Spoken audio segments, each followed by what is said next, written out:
You say you care about them. You're growing a business, you're working on that, letting them be seen, let them be heard, that trust grow and know you, and that way you'll have no problem having them purchase from you. But what if you're speaking the wrong language for them? This is the same thing in any relationship, and this actually came out of the conversation that I had with my husband, because we speak the different languages. And I'm not talking about the love languages. I know most of us know about them, the service, the quality, the physical, the affirmations, and I'm not sure the other one, gift giving. So those are the 5, but I know people have expanded that since then, and they've talked about how what we struggle with in the past is what we're looking for now. But my husband, his way of expressing love is through service and acts. So if I asked him to go do something, he'll say yes in a heartbeat and he'll go do it.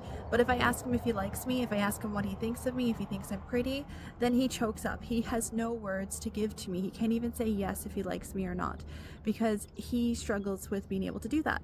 Now the problem is, my way of receiving is to be able to feel that connection. It's quality time, not necessarily affirmations, but it's just wondering where I would be able to feel that, and just to get that confirmation from him, because we don't spend a lot of quality time together, which then unfortunately means I don't feel like I'm loved. And when I question him on it, he pushes it down because he's not an emotional person. He doesn't feel comfortable and it drains him. So we're speaking 2 different languages, and then he'll say to me, well, I love you, like, look at what I do for you. Isn't that enough? And I married you, didn't I?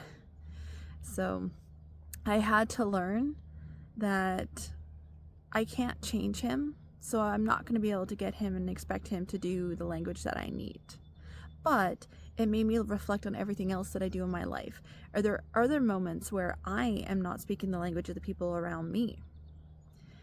So I want you to pause for a moment and think about this.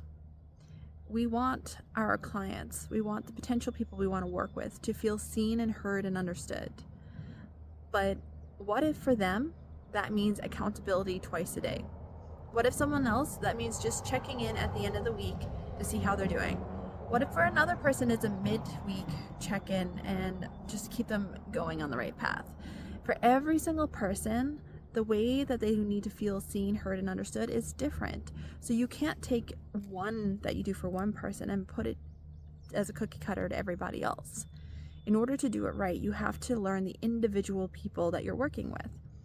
Now, when you have 5 clients, 5 people you're working with, it's a lot easier to do this.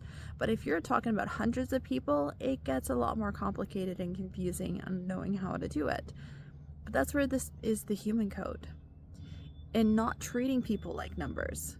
Because if you give quality time to all 100 people, but 75% of them just want to hear that they're doing a good job, well, A, you're wasting your time because they don't need that quality time to feel special and cared for, and B, you're not hitting them in the language that they hear, so they're not feeling valued within their business. They're not feeling valued within more support. So when you are creating and tailoring and growing your business, you do want feedback, but you want to do what works for you. I'm not saying change everything that you need to do, but just be open-minded to who you're going to attract. If you're going to attract someone that wants quality time, but you don't have time to give them one-on-ones, and that's not part of your program, then you probably shouldn't hire or have them work with you. You should probably tell them to find someone else that does have that quality time for one-on-one with them, because they need the support in the way that they need to hear it. I know a lot of people also say to give your speak as if you're speaking to you, a younger version of yourself, because you're solving the problem that you had.